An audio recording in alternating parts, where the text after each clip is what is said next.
অনেকেরই ধারণা শাশুড়ি অমুক তমুক খারাপ ভালো না, মানে সবার কাছে শোনা যায় শাশুড়ির নামে বদনাম এইটা সেইটা, কিন্তু আমার ক্ষেত্রে কিন্তু একদমই ভিন্ন। আমার শাশুড়ি কিন্তু একদম অন্যরকম মানুষ, সেটাই আপনাদের সাথে শেয়ার করবো। আসসালামু আলাইকুম, কেমন আছেন আপনারা, কে কোথা থেকে দেখছেন অবশ্যই কমেন্টে জানাবেন। আর আমার ভিডিওটা যদি ভালো লাগে পুরোটা দেখে তারপরে লাইক কমেন্ট করে দিবেন। এখানে আমরা মোচা পছন্দ করি, দেশের বাড়িতে বেড়াতে গেছিলাম, তাই কলার মোচা আছে না, ওইগুলো আমরা পছন্দ করি অনেক। আমি বিশেষ করে আমি অনেক পছন্দ করি, তাই আমার শাশুড়ি আমার জন্য রান্না করতেছে।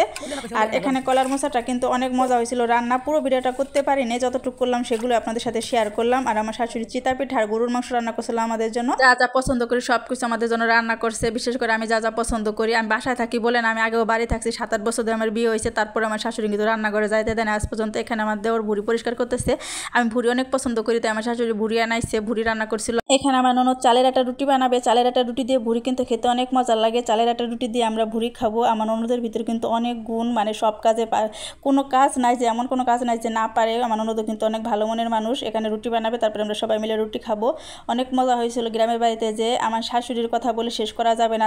আমার কিন্তু প্রায় 7-8 বছর ধরে বিয়ে হয়েছে, কিন্তু আমি বাসায় আসছি 1 বছর ধরে। অনেকে বলতে পারেন যে বাসায় থাকে অনেক দিন পরে যায় তাই অনেক আদর করে, এটা কিন্তু ভুল। আমি কিন্তু বাড়িতে অনেক বছর ছিলাম, তারপরে কিন্তু বাসায় আসছি। আর বাড়িতে থাকা অবস্থায় আমার শাশুড়ি আমাকে কখনোই রান্না করতে দেয় নাই। আমি সব করে যদি কাটাকাটি করে একটু আগা জায়গায় দিচ্ছি ওই পর্যন্তই, তাছাড়া আমার রান্নাঘরে বেশি একটা যাওয়া লাগে নাই। আর এই দেখেন আমার পাটিসাপটা পিঠা, আমার সব থেকে পছন্দের পিঠা হচ্ছে পাটিসাপটা, তাই আমার শাশুড়ি আমার জন্য পাটিসাপটা বানাইছে। মানে এটা কতজনে করে, মানে দেখেন সবারই শোনা যায় শাশুড়ি বাড়িতে গেলে এটা করে ওইটা করে, অনেক চাপ দেয়, মানে অনেক কিছুই শুনি, কিন্তু আমার ক্ষেত্রে কিন্তু একদম ভিন্ন।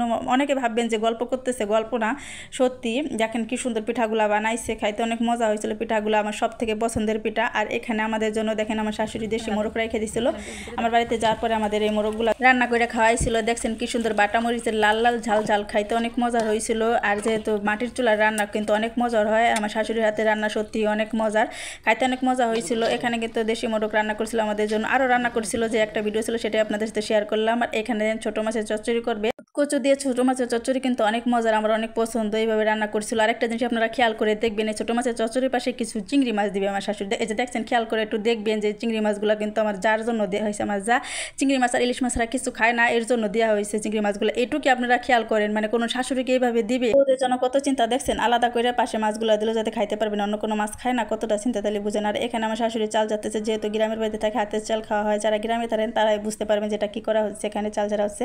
আর এখানে কিন্তু দেশি মাছগুলো আমরা পছন্দ করি, তাই পাশের বাড়ি থেকে আমার শাশুড়ি কিনে আনছে আমাদের জন্য। আর এখানে শাপলা দিয়ে তারপর ইলিশ মাছ রান্না করছিল, আমাদের দেশে এটা অনেক জনপ্রিয় খাবার, শাপলা দিয়ে ইলিশ মাছ, এটাও আমাদের রান্না করে খাওয়াইছিল। আর অনেক অনেক কিছু খাওয়াইছিল, অনেক কিছু ভিডিও করতে পারিনি, যেগুলো ভিডিও ছিল সেগুলো আপনাদের সাথে শেয়ার করলাম। শাপলা দিয়ে ইলিশ মাছ কিন্তু আমাদের ফরিদপুর জেলায় কিন্তু অনেক নামকরা খাবার, অনেক জেলায় খায় না, অনেকেই নাক চটকায়, কিন্তু আমাদের কিন্তু অনেক জনপ্রিয় খাবার, খেতে অনেক মজার হয়েছিল। তো আমার ভিডিওটা কেমন লাগছে সবাই লাইক কমেন্ট শেয়ার করে দিবেন, ভালো লাগলে। আল্লাহ হাফেজ, সবাই ভালো থাকবেন।